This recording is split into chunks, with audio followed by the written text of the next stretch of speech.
Hello all, welcome to the Football Chatbox. My name is Ryan and welcome to the Game Week 7 podcast. I'm joined by Roy, my co-host, after some time as well. Roy, how are things going? How are you feeling?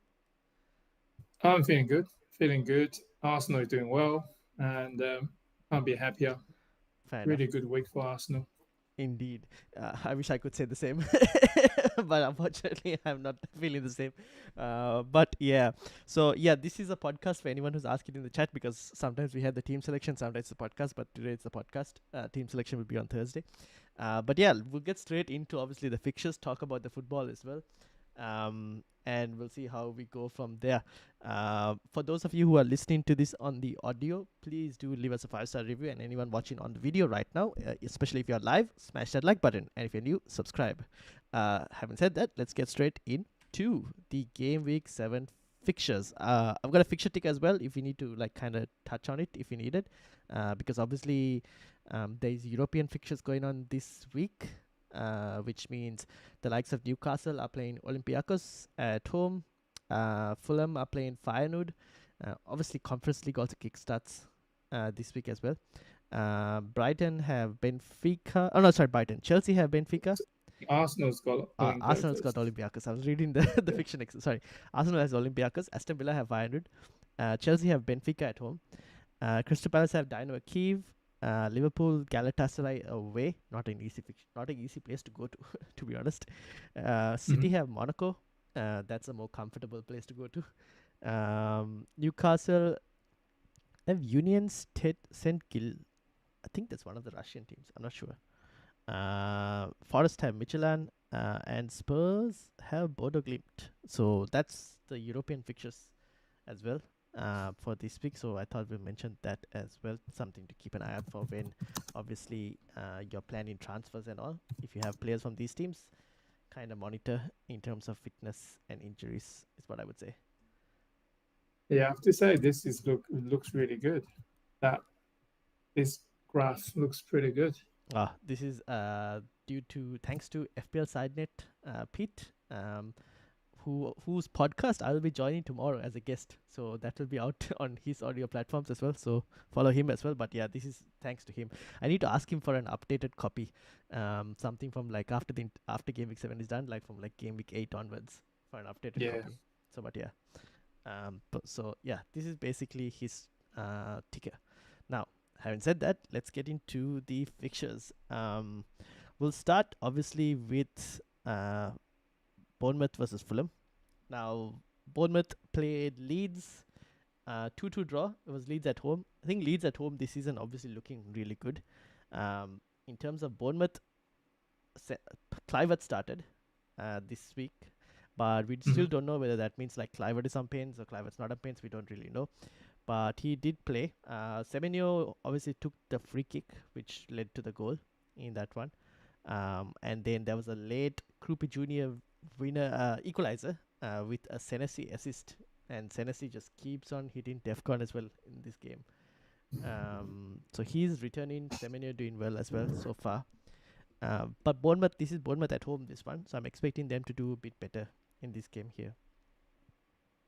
Yeah. I mean, Semenyo is everyone's got him now, right? He's one of the top transfer ins this week. Yeah, I still don't have him. I still don't have him. So I'm thinking maybe that's something I need to do. Fair enough. Yeah, you probably might want to look into that as well. Fulham, they played well, I thought, in the first half against Aston Villa. And then the second half, just Aston Villa were just better in terms of like the goals they took, and then they kind of sat back and like they were willing to defend it. Is what I saw. Right, there's a giant fly in the room. Oh, okay. So if I disappear, and you know what I do, yes. what I'll be doing. Okay, anyway, it's just quiet now. Yeah. And then away it went. Prue is dead. All right. Well, if the fly comes, we obviously know what's gonna happen. So yeah, Fulham. I thought they played well in the first half. Obviously Raul Jimenez scored, got his goal. The only thing is, that means Muniz is probably going to get benched for the moment, with Jimenez most likely taking the starting spot for the moment. Josh King, he looked lively, but he was also very lively in terms of his diving as well, trying to win a penalty. Got booked for it as well.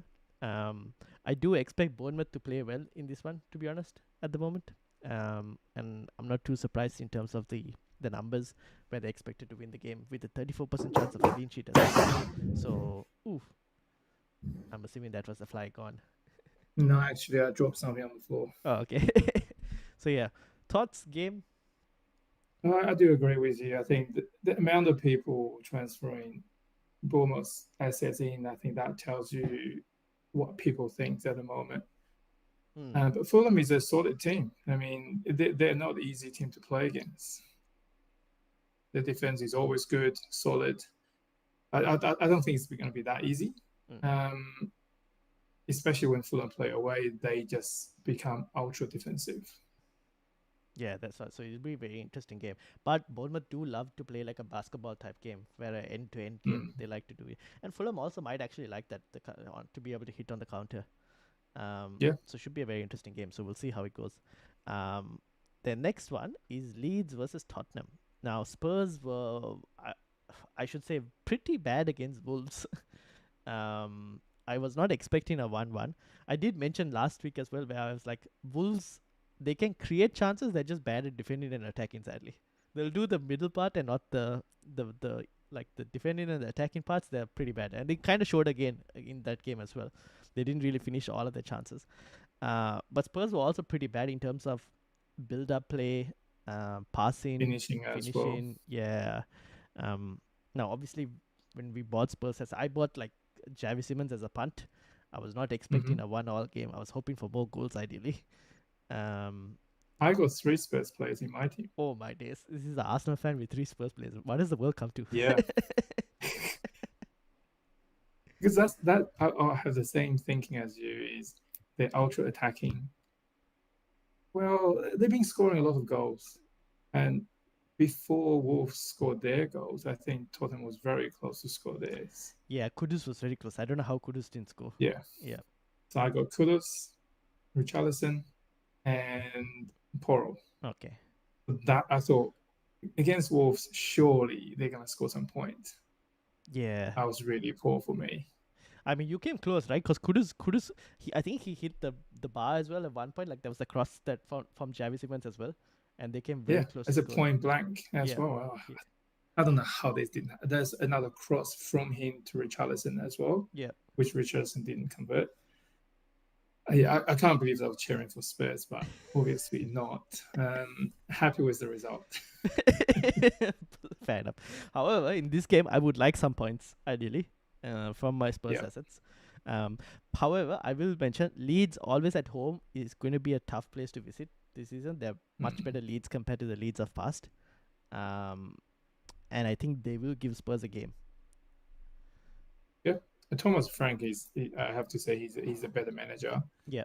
And he's very pragmatic. I think I do think they have a chance there. I mean, 1.45, 28%. I think that's pretty shows that they probably got a better chance to win. You're right. Leeds has got a chance as well. They've been doing well. They've been really well. They've started scoring a few goals recently. Initially, they were struggling for goals, but now they managed to find their way in terms of scoring goals. I got Roden on my bench. Obviously, he got that goal, but he's main. I'll most likely play him for like game week 8 bench boost, and whenever he gets like some easier fixtures, because DEFCON as well, he's pretty decent on it. All right, we'll move to the next one: Arsenal versus West Ham. Now, it says 2.55 here. Obviously, if this was still Graham Potter, it might have been true. I don't know if the markets have kind of adapted that it's now Nuno in charge of West Ham. But how are you feeling in terms of Arsenal? Like, obviously they played well. I thought from watching like the highlights and all of the game, I thought Arsenal approached the game well, even though it was like 2 late goals. I thought some of the players did well. Like, I felt like Gyökeres, his hold-up play was fine. He had a few chances, obviously didn't go in. Saka obviously not fully fit, so only got 70 minutes. But Odegaard is also back now. Yeah. To be fair, we should be 3-0 up by half time. We created so many chances before they scored theirs. I think we totally deserved the win against Newcastle. We just kept on going. I think even though we have a midweek Champions League, I do think Arsenal will rest players for that game and go big at the weekend. So as I do think Saka will play in this game. I mean, all the good players. Eze is going to play as well. He's doing well. Yeah. We was funny because the week before we were criticizing Arsenal in terms of Arteta not taking the handbrake off. I heard you guys were giving shit about Arsenal. To be honest, it was valid because we were expecting Eze to start and Eze didn't start. And obviously he came off the bench and then created that chance, right? Yeah, the City game. Yeah. I think we were too cautious. Yeah, I think Arsenal were too cautious. Yeah. In hindsight, Arteta probably think, well, in hindsight, he probably want to put attacking first and see how we go, because we play at home. We beat them 5-1 last year.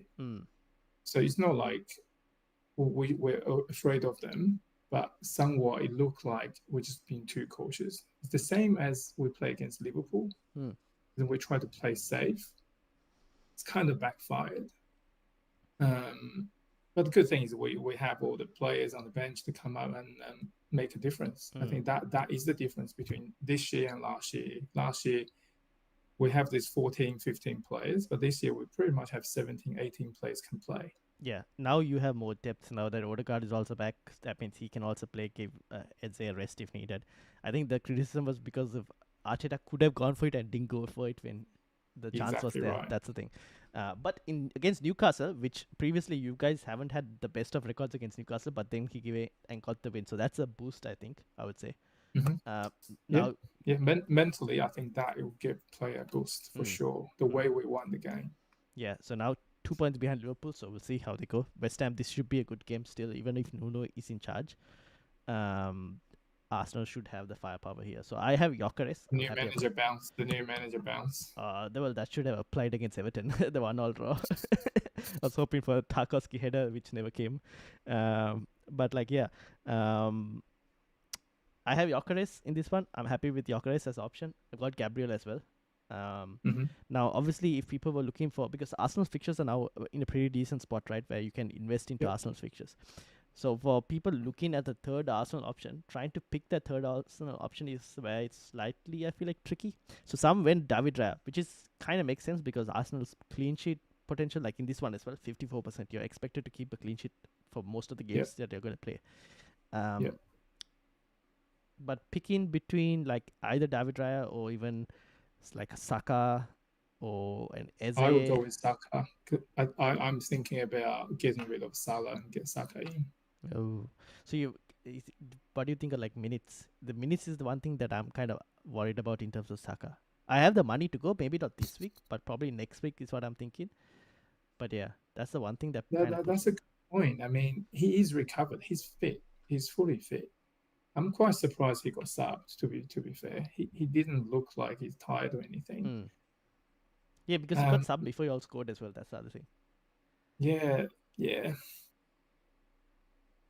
I think I do think he will get all the minutes now because I think he's fit. But if the minutes is a concern, and Timber or Calafiores are good options too, especially Timber. Yeah, he's been playing all the minutes. Yeah. I don't know why BREvMCI is not getting a lot of minutes in the Premier League. I just don't think BREvMCI is fit enough to start. I think Timber's got that position pretty much secured. Yeah, he's probably, if you wanted like a cheaper defensive alternative compared to like Gabriel or Saliba, Timber is probably the one. Even Saliba at the moment, I wouldn't say, because Mascara came on and played well when Saliba was absent. So if they need to give Saliba a rest, I'm not like. And then Saliba doesn't score many goals. Yeah, that's the thing. If you have to choose, you're gonna have to go with Gabriel. Yeah. And Timber at least has like that attacking return potential as well. He creates a lot of chances and he's always in the box. So. Yeah, I have Timber in my team. He almost scored as well in the game. Yeah. It's okay. So we'll see how it goes in terms of Olympiacos, in terms of what lineup Arteta puts out as well. And then based on that, we can, I guess, have who plays a striker is an interesting one because Djokovic has been played all the game, all the minutes. Yeah. He needs a rest. We've got no one else to go in. I mean, you can play Marino, maybe. Yeah. Or Trossard. Yeah, that's what. So it's not ideal. Until Havertz comes back, it's not ideal. But you'll have to make do, right? Because last thing you want is an injury to your star striker. Yeah, 100%. I think Arteta would go hard in the Premier League. Yeah. Yeah. All right. West Ham, on the other hand, Diouf, I should mention, got his 3rd assist in like 5 or 6 games, I think now. So he's got assist returns. Now, obviously, I had him at the start, but then West Ham decided to play like a relegation team, so I had to sell. But from game week 8 onwards, West Ham have some very nice fixtures, I should say. Game week 8, they've got Brentford. 9, they have Leeds. 10, Newcastle, that's a bit hard. But then 11, they got Burnley. So like there's in that 4 game week bracket, they've got 3 decent fixtures, I would say. So Diouf is not a bad option in that one. And he's only 4.4 for a defensive option. Alongside him is Jarrod Bowen, who continues to tick over with points, regardless of how bad West Ham are. I think I had him from the start. Bowen? Yeah, he was pretty bad at the start. Yeah. But yeah, mistakes. But those are the only 2 players I would say from West Ham if you wanted. I mean, Paqueta is there as well, but I prefer the only thing with Bowen is he takes the forward spot and not a midfielder. If he was a midfielder, there'd be so much more eyes for him. That's 100%. Yeah. He's got too many choices at striker role now. Yeah, that's the thing. At least like for people running a 2-striker setup, it's like Gyökeres and Haaland. If you're running a 3-striker, then Joao Pedro comes into the conversation, but Joao Pedro versus Bowen, I mean, it's close, but the thing is Chelsea's fixtures also improve from game week 8, so it's a close one there. Richarlison is a cheaper option too. That's true, but Spurs... Solanke is injured. Yeah, that's the thing. One, Solanke is back, then the only thing that puts... I had Richarlison last week and I got the points, so I was happy with that. And I don't mind him as an option. It's just that I'm still waiting to see what they're going to do with Kolo Muani. Like, they bought him as an option, but like, yeah. I think Richarlison for now is He's not a striker, is he? He's a winger. Left winger, can play striker sometimes. I think Richarlison is still probably a good option. Cheap budget. If you want a really cheap budget, then Thiago from Brentford. Yeah. Well, he was on fire. Yeah, we'll talk about him because United are playing Sunderland. I looked at these numbers and I was like, I feel like the algorithm hasn't caught up in terms of how United are playing at the moment.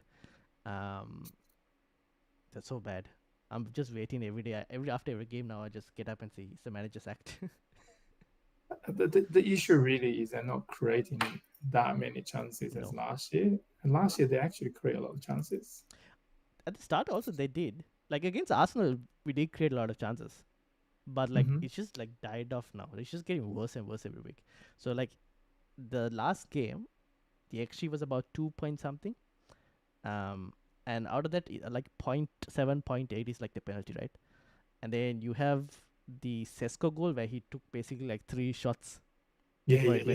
So that's also like a massive portion of that XG. Like you'd count it 3 times, right?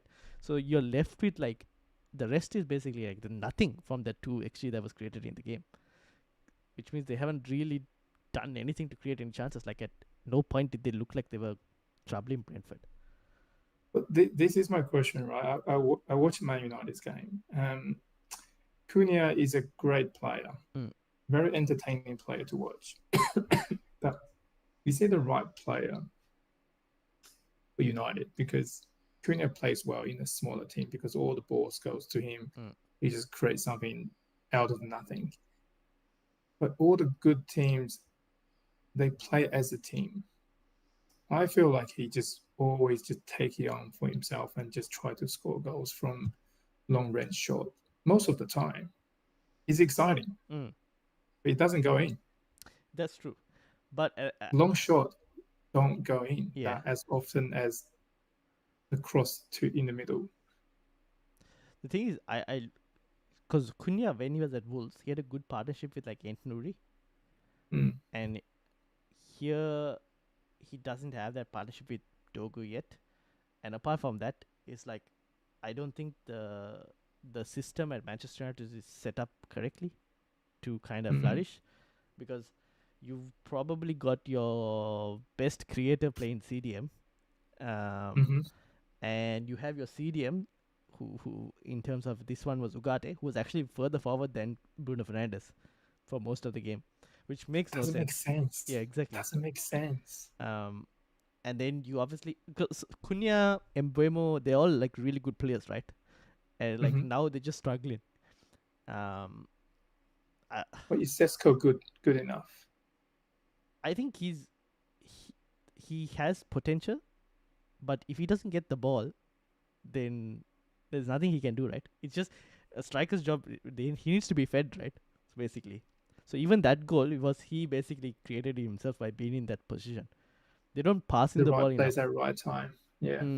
Exactly. They don't pass him. Like, this is the problem with Man United in terms of strikers. They don't create for their strikers.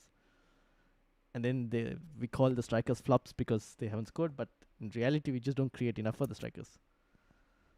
Yeah, well, I mean, Rashford went to Barca now. He's playing so well, and he just doesn't want to play for Emery. I mean, the whole thing doesn't make sense. I mean, he said he's got a plan. He knows that his system. He's never going to change his system.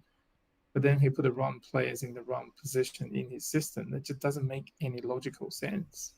And then you play a goalkeeper who's not great. When you bought a new goalkeeper,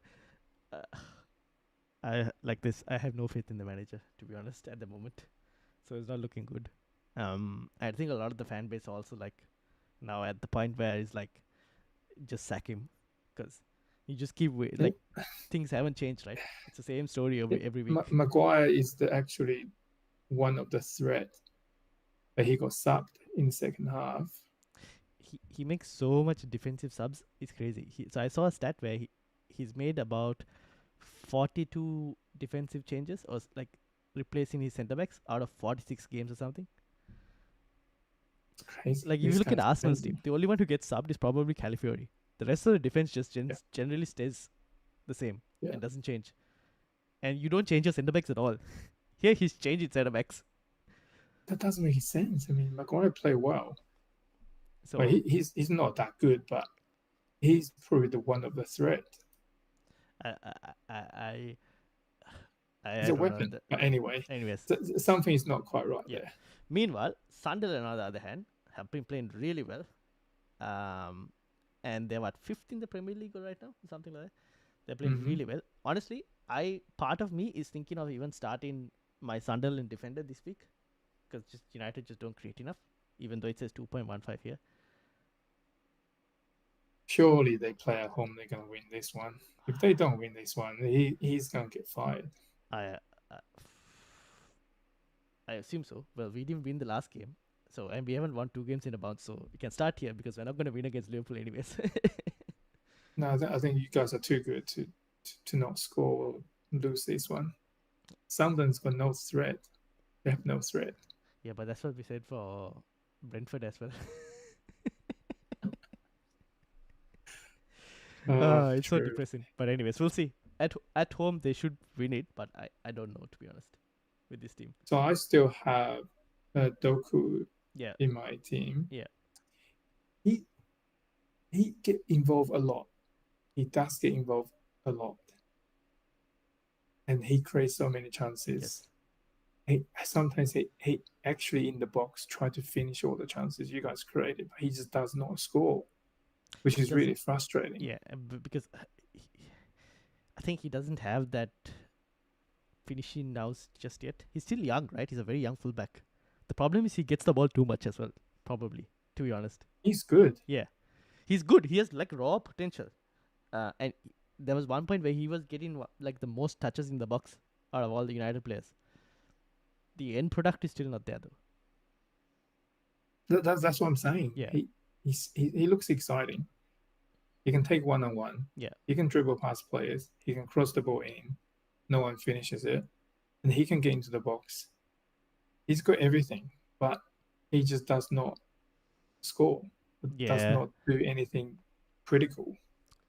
I'm just going to keep him for one more week. Yeah, and I see think you how we keep him go. for this week, and then after that, the fixtures get a bit more harder. I think you probably sell after that potentially. Because if you can wait a bit more, you get the likes of like Crystal Palace and Fulham, who would provide some decent alternatives as well. Oh, Palace, yeah. All right. In terms of Sunderland, Alderete obviously got the goal, 4 million defender.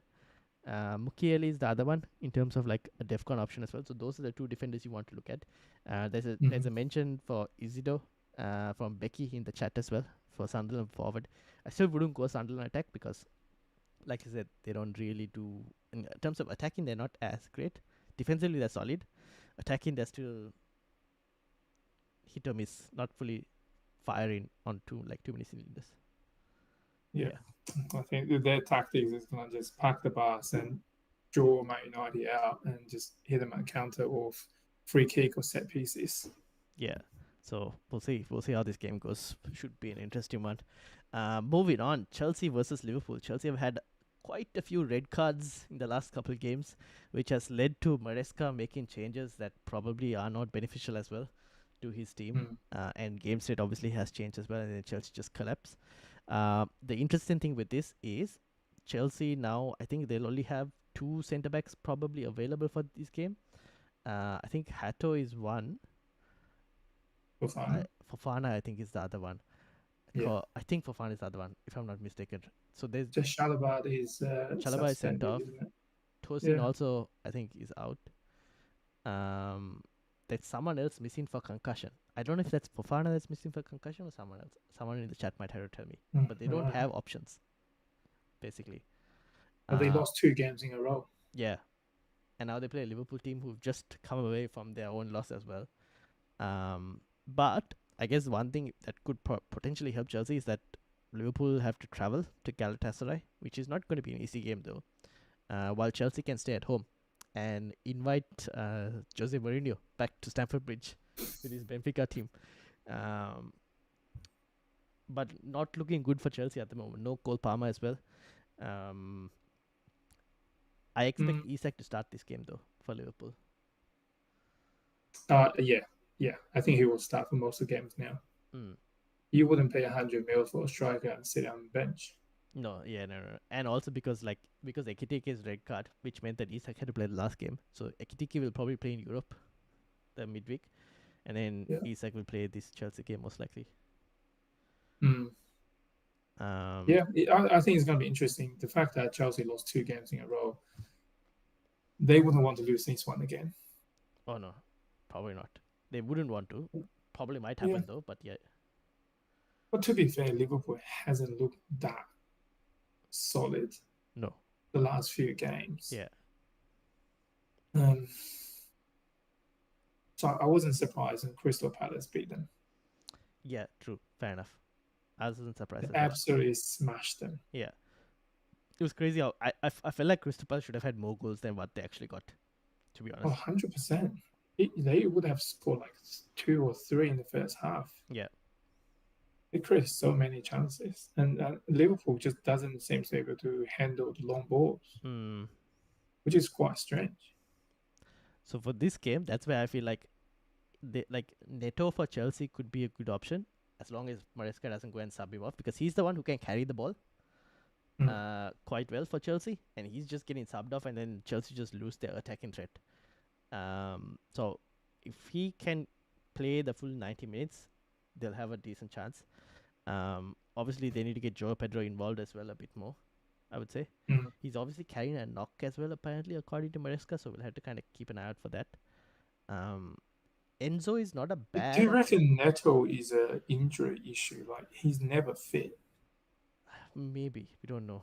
He's never fit. That guy was never fit. He rarely plays 90 minutes. That's what I'm wondering. Like, because he's their best, like, in terms of ball carrying as a dribbler. He's a really good ball carrier. So we'll have to see. I guess the other option is, like, Enzo, if you wanted an FPL option, who will get into those pockets where Palmer would occupy, but now Palmer is not there, so he's and he's a penalty kicker, right? Yeah, or yeah, Petrol. Yeah, Enzo. Yeah, he's the penalty taker as Enzo, well. Yeah. But that I wouldn't look at any Chelsea defenders though for this game. Yeah, or going forward at the moment as well. Yeah, I do think this game is going to be a crazy game. Yeah, should be interesting. So we'll see. From Liverpool perspective, Salah obviously blanked this time. Yeah. He hasn't. He's the number one transfer out this week. Yep, fair enough. After Haaland did what Haaland did, kind of makes sense. I mean, the thing he's not getting involved enough, and I don't know if that's because like they've got like way more attackers now, and the new attackers aren't really finding him the ball as well. And you got like a fullback as well. Like Bradley's the one playing right now, but like before it was like Trent, and Trent would find Salah as well whenever possible. Now you don't have that, I guess, connection anymore.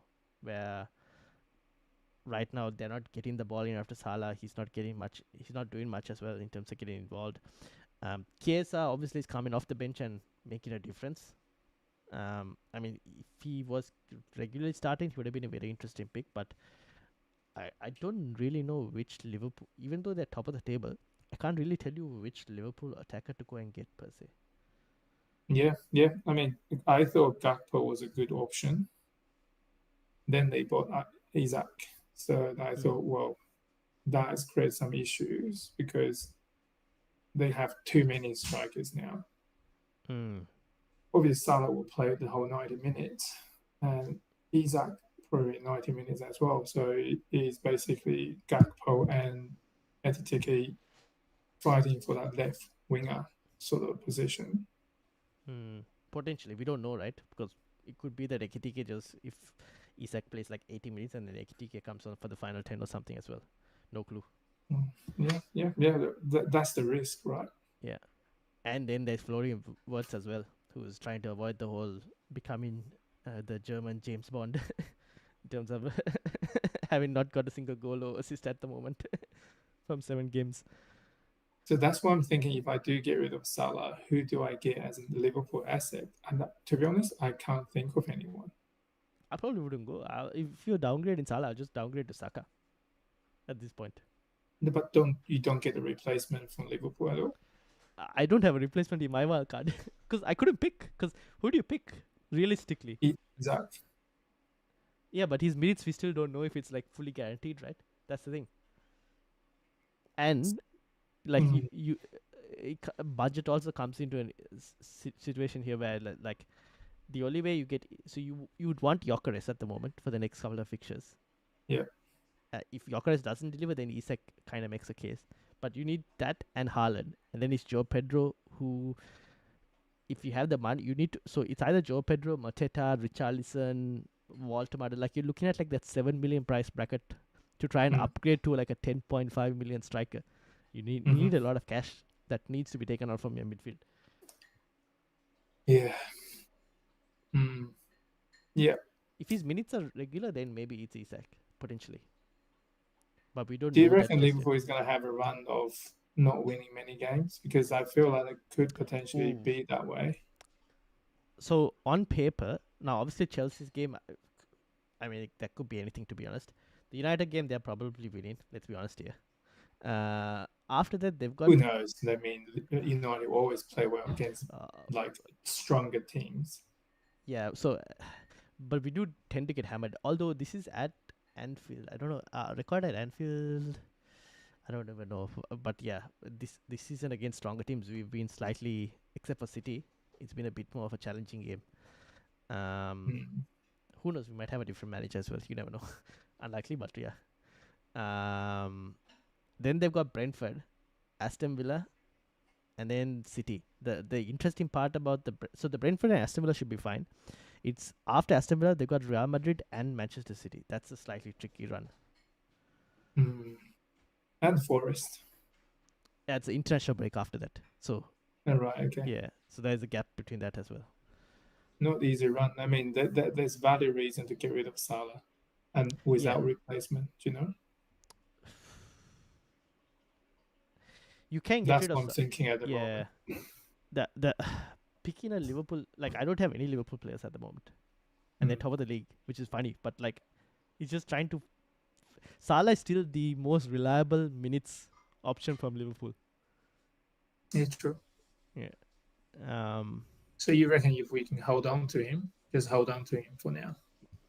Not at the expense of not having like a Haaland or Gyökeres or Gyökeres is uncertain, but not at the, if you need to get Haaland, I'd sell Salah in a heartbeat at the moment.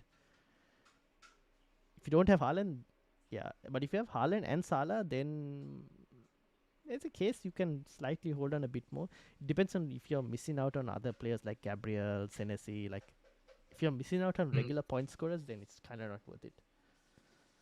Yeah. Good point. When is the AFCON? Game week 16, I think. Yeah. So how many weeks? We are 10 weeks to go. So yeah, 10 weeks. About 10 weeks to go. Okay, right. Still that time. So by then you would have got on to like different players as well at that time. I think Salah would have probably been gone by then. Who knows? We get 5 free transfers anyways at that time as well to kind of deal with it. Yeah. All right, should be an interesting game. All right, moving on. Aston Villa versus Burnley. Now, is this Aston Villa being good or is this Aston Villa being bad from their last game? Obviously, Watkins scored, but that's the only thing he did in that entire game from the stats, at least from what I looked. He had only one shot on target, and that was the chip or the lob. I had Rogers for last 5 weeks. Oh, and you sold him. And 1 week he did something. He was on the bench. Oh, to be honest, he had no idea that assist. He had no idea about that assist. I'll tell you that now. Oh my god! I need to get rid of him. It just happened to hit him and go. He was also non-existent. He only created like I think 2 big chances, no shots at all. Obviously, Andy in the chat is a Villa fan, but honestly, I would keep them for Burnley, but then after that you have to sell. They still don't look like they're anywhere in terms of. They just don't look good, do they? No, they don't look good at all. Yeah. Burnley obviously defensively have looked pretty poor as well, out of the promoted teams as well. So I don't mind keeping them for this game, but then after that you probably had to sell. Yep. That's what I'm going to do. Yep. From Burnley, nothing really to mention. I guess Jadon Anthony has been scoring for Burnley recently, cheap midfielder, and then Dubravka in terms of save points. That's it. Over centre back. Yep. Anything else to add on this game? No, it's pretty disappointing, Aston Villa. Yes, overall they've been kind of disappointing at the moment. All right, Everton versus Crystal Palace. Now, this should be a very interesting game. Crystal Palace are 19 games unbeaten now. Might extend this to 20 at the moment. For Everton, Shrewsbury Hall picked up his 5th yellow card of the season, which means he misses this game due to suspension. Which is a very interesting option because now I'm wondering who's going to play that number 10. I don't know if they'll probably put Ndai in that 10 and then have Tyler Diblin playing right winger as one possibility. Because not only that Shrewsbury Hall misses this game, next week they play in Game Week 8 they play Manchester City, where Grealish is not available as well because he's on loan, so he can't play against Manchester City. So they kind of have to think about that as well. So I'm wondering whether whatever front 3 behind Beto they line up with is probably what they'll use against City, where Grealish would basically be in Shrewsbury Hall back in. So I don't know. Yeah. We'll have to see. What do you reckon Mateta as a striker? I don't know how he didn't score. We mentioned it when we touched on Liverpool. He should have got a goal somehow. And he's looking good. So which is where like if Joao Pedro doesn't like get some points sooner or later, Mateta could be a really good replacement. The thing is, Crystal Palace's fixtures at the moment are still a bit tricky. They got Everton, then they got Bournemouth, and then they have Arsenal. It's like from game week 10 onwards that you would want Palace players. But to be honest, Palace generally against the stronger teams, they don't mind. They just counter, right? Yeah. They're good options. So Macheta, yes, good. Ismail Sarr back from injury, scoring goal. Sarr is good. He's looking good. So, I mean, they're pretty good. Like, Crystal Palace options are good. And, like, all 4 out of the defenders, except for Munoz, everyone else hit DEFCON. And Munoz almost scored as well. Alisson made an amazing save. Yeah. True, I remember that. Yeah. Yeah, I don't know how they did it. We lost so many good players and still playing well. Exactly. So, they're good players. Definitely, I'll be saving my transfers to go and get them in, like, whether it's game week 10 or slightly earlier if needed. But yeah, definitely players to keep an eye for. All of them are good options. Can return in any game at the moment. Yeah. Everton, Tarkovsky, I'm a bit disappointed. I got him in, thinking at least I'll get DEFCON if they were to lose the clean sheet. He didn't get that as well, which was a shame. He ended up getting a yellow card as well. It was Michael Keane who instead got the set piece goal. For the goal, yeah. Yeah. However, in this game, I'm hoping he gets DEFCON. He's not going to keep a clean sheet. Palace will find a way to score somehow. But it's 1.18, 1.27. Yeah, true. But Palace are playing so well. I can't really see Everton this. But you never know. It's Everton at home. So I'll start Tarkovsky. Their defense is really good. Yeah. And if he gets DEFCON, good. 4 points at least. If he gets anything, if he gets a clean sheet, I'll be even more happier. But we'll see. I don't know. And one other Everton player I'll mention is James Garner, who's been getting points. He's doing well. He's doing well. Yeah. So he's on set pieces as well. Thought I'd mention him. That's it for this game. I have nothing else to add on this one. No, nothing really. No. All right. Newcastle versus Forest. Voltemade is getting goals here and there. So they found a way to kind of utilize his height in terms of getting goals. The question is they're still struggling a bit to create enough chances. However, this is an Ange Postecoglou for us now. So there should be chances in this game. Yeah, it will be a crazy game.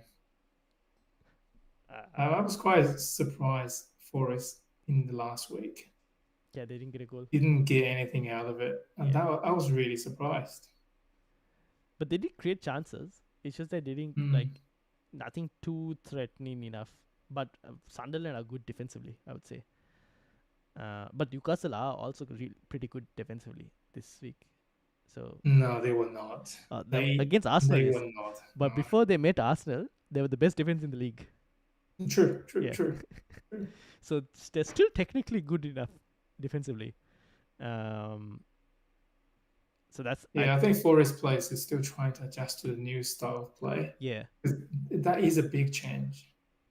Yes, that's true. You're going from like a slightly more defensively cautious manager to an let's go on the front foot attacking manager. That appointment doesn't make any sense at all. That Clark, something's not right. So this should be a slightly interesting game. I mean, we'll see. But Newcastle defenders, now onwards, is not a bad option to try and get any Newcastle defenders if anyone's looking for. One thing to keep an eye out for was, I think, LEEvTOT, who came off injured. Yeah.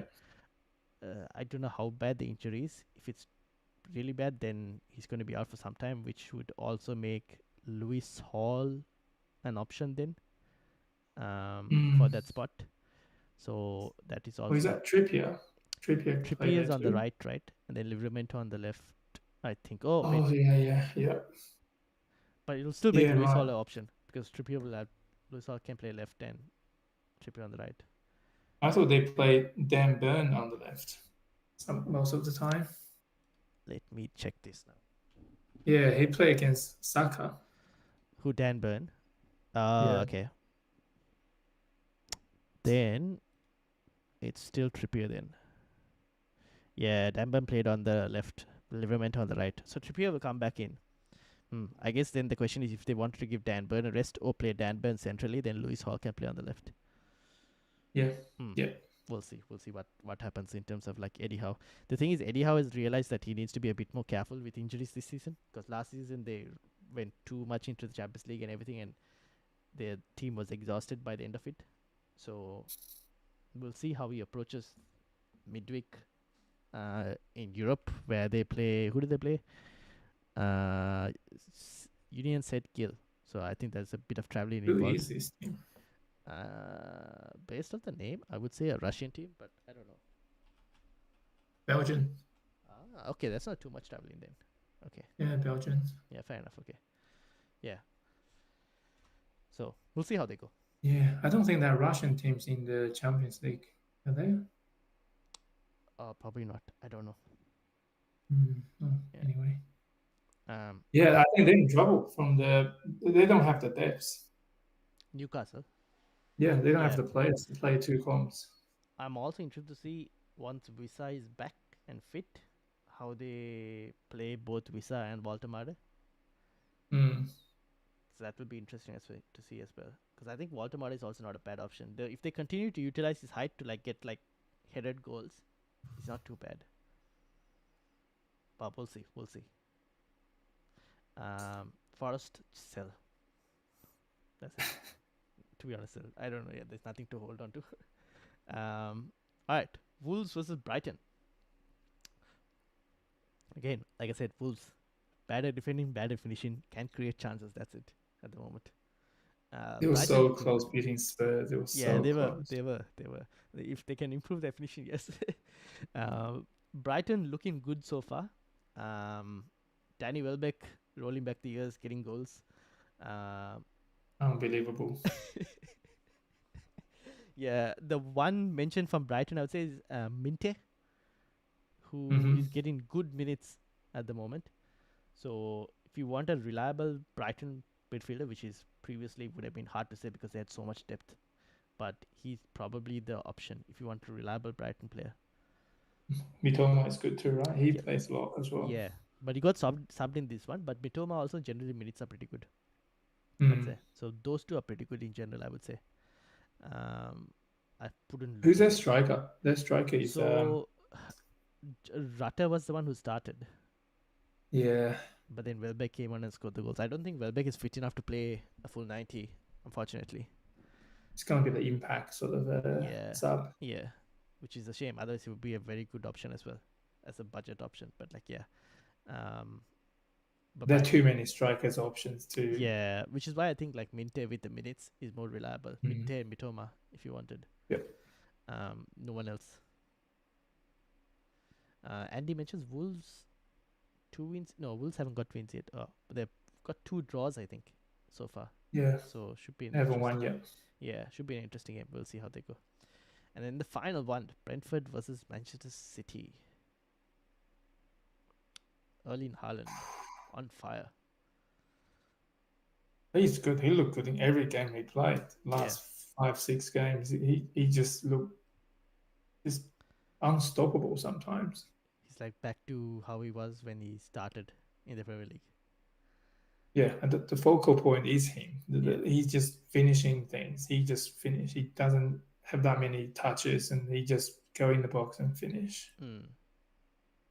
He's looking good. He's awesome. Yeah, he's awesome. I should give credit to Doku, who has kind of improved his decision making. The only thing is, I don't know if he's going to be better against some of the smaller teams compared to when he comes up against the bigger teams and better defenders. Then he'll just dribble, and he might run out of ideas.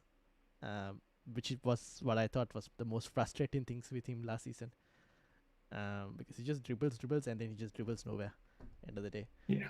So basically, for City is Haaland and Reinders. Probably is the two. But Reinders hasn't done. Reinders is. If Haaland was to get subbed off, then Reinders just is amazing because he goes into that striker spot, and then he's very attacking.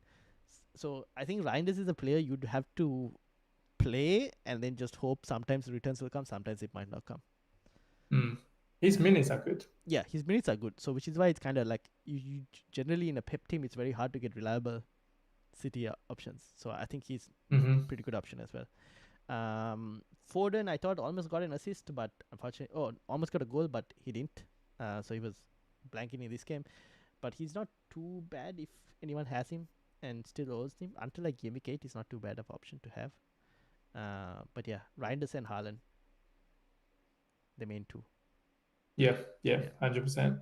Yeah. Or defenders, you just don't know, right? Their defense just not that solid. No, that's the thing. Even though it's 32% here, I wouldn't be surprised, like I mentioned, if Thiago gets another goal here. because City's pressing game isn't really the best, and Brentford like to go direct as well. So Thiago, Schade, those two can kind of cause troubles at times. Yeah.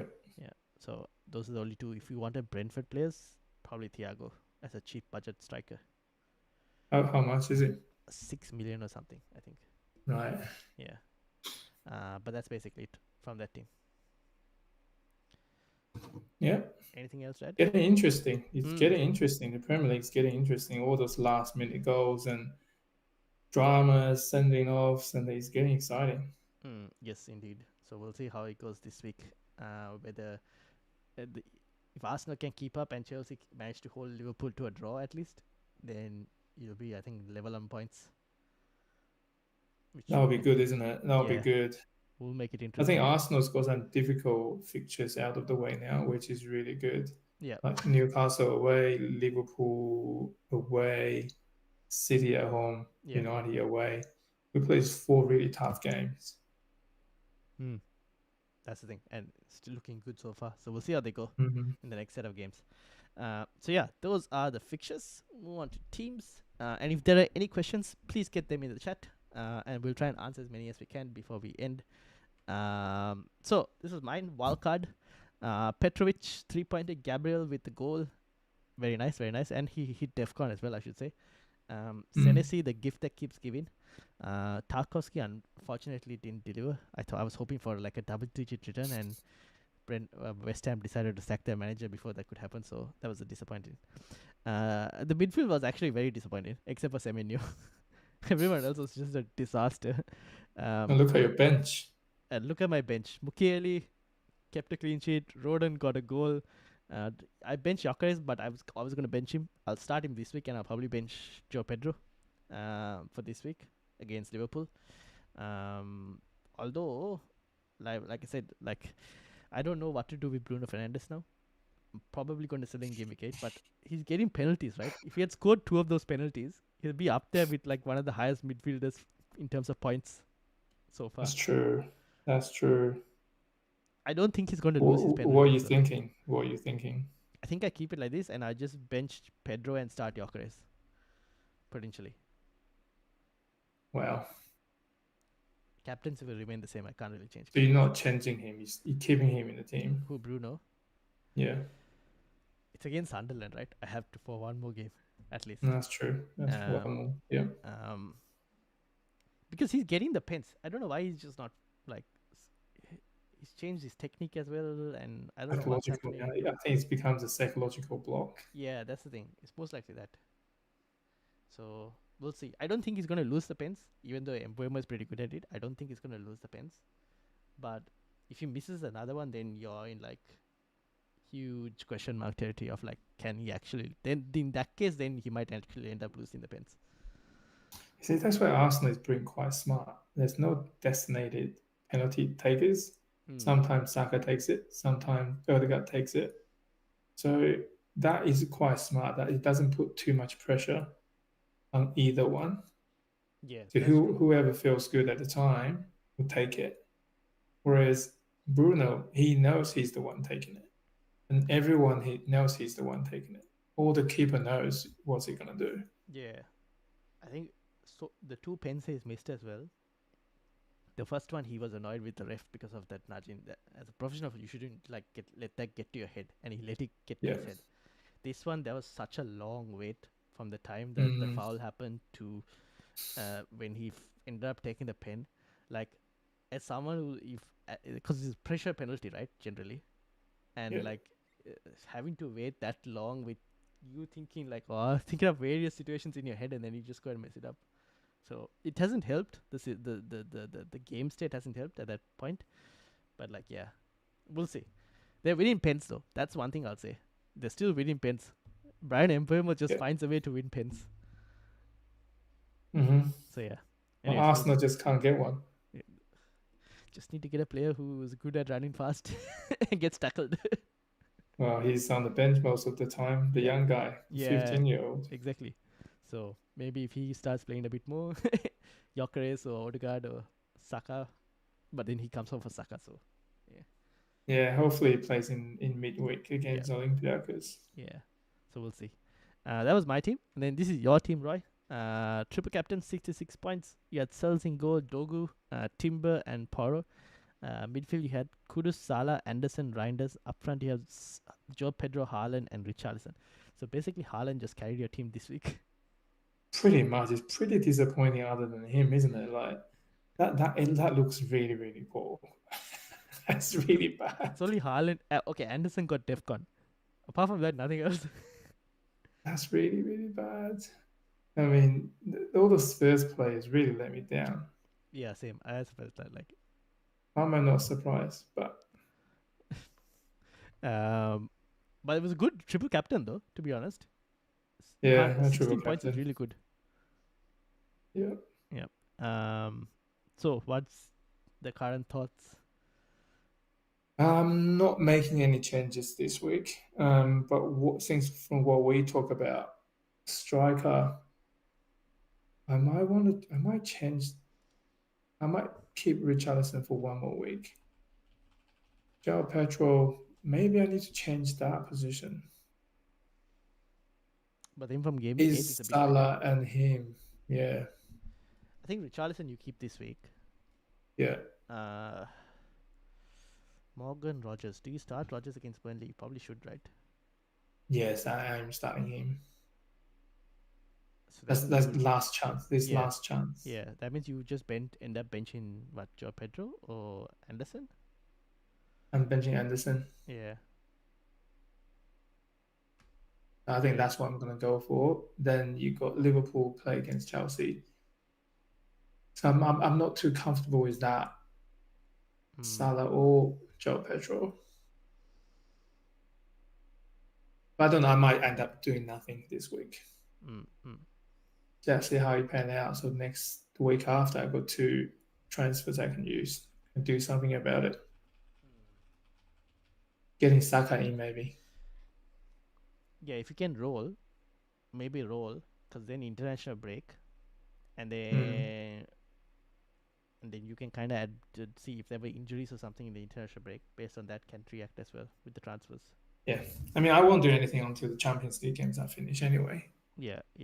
Fair in case something happened, if Petro's injured or Arsenal players got injured, things like that could change. Yeah. What I do. So I'll wait until Friday to decide. Yeah, fair enough. Yeah, if you want to get Gyökeres as well, if you got like a break in midweek, that's just another. But like, anyways, see how you go in terms of Champions League. Yeah, that's the thing. I do want to get him in. Do I have the money? I think I do. Maybe. I don't know. You might have to sell Salah as well potentially for that. Depends on your cash. Anyways, I'll let you think about that. See how I go. Yeah. So in terms of questions, I'll quickly have a look at a few. Sandri, welcome. Have a look at my teams. Teams I'll do on Thursday for team selection stream. If there's any general questions, if you had to pick, this is from Andy. If you had to pick 3 forwards that you had to keep for the rest of the season, who would the 3 be? Ooh, I don't like HAALAND for sure. Yeah. The other 2, I probably have Mateta in this list potentially. Yeah, that's a good one. Gyökeres, but Havertz is coming back. Yeah. So I don't think Gyökeres is going to have that many minutes. Who else? One more. Joe Pedro, Isak. Oh yeah, Isak should be. Yeah. I'll go Isak, HAALAND, and Mateta. Yeah, fair enough. Okay, I'll probably stick with those 3. I do think, however, it's not realistic because you'll end up selling them at various points. But yeah. Combe was, have you spoken on which Arsenal options would be best? Yes, we did discuss that earlier when we spoke about the Arsenal fixtures. But top 3, would you go double defense or double attack? No, I would go Gabriel has to be probably between Gabriel and Timber. I think Gabriel's more pure in terms of minutes. I think Gabriel, Saka, and Gyökeres at the moment for me. Yeah, okay, fair enough. And then John is thinking about changing Shrewsbury Hall. I don't mind that because he's suspended as well. So if you want to switch, not too worried. Okay, I think we will answer those 3. Cool. I think that's basically it for the moment. All right. So if there were any other questions, please put them in the comments, and I'll definitely answer them on the comments. For those of you who are watching this back, please make sure to hit the like and hit that subscribe button as well. Anything to add, Roy? No, who do you reckon is going to win the league? Oh, I would like it not to be Liverpool, because then they would have reached 21 titles before Manchester United could have. So I would hope not. If it was Arsenal, I don't mind. I'll take Arsenal. Who else would I take? Would I take anyone else? Crystal Palace, I don't mind as well, the way they are going. That's a good shout. Yeah, because they've been unbeaten so far. But yeah, anyone that's not Liverpool at this moment.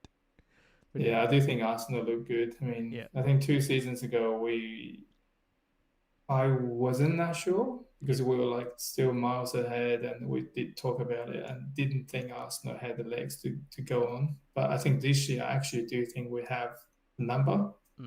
We have you have the depth, quality as well. Yeah, as long as no injuries happen, you have the depth. I also think if Arteta can release the handbrake a few times, would be nice. Yeah. As well, but yeah, we'll see. He's trying to be pragmatic. Yes, a bit too much at times. Yeah, too much. I think Champions League also will play a part in this. If we're still in the semi-final or quarter-final, that will make it difficult. It depends on who you guys get as well, and depends on where you're in the league. If you're like still in the title race, and if you have to prioritize, I might even potentially prioritize the league over the Champions League. I don't know. I honestly don't know. I think he's gonna prioritize both. Yeah, for the moment that becomes the issue. Both. Yeah. But if you ask me which one do I rather Arsenal win, I will have to go with Champions League. Fair enough, because you haven't won it before. Yes. So that makes sense. Yes. I think you just like, for the moment you prioritize both until you get to like Jan Feb, see what the fixture is like in terms of the bracket, the knockout bracket, and then take it one game at a time from there, basically. But yeah. It's gonna be interesting, exciting. Indeed. All right, we'll see how it goes. All right, thank you all for watching. Hit the like, hit that subscribe as well, and we will see you all later. Peace out, everyone. Yeah, bye.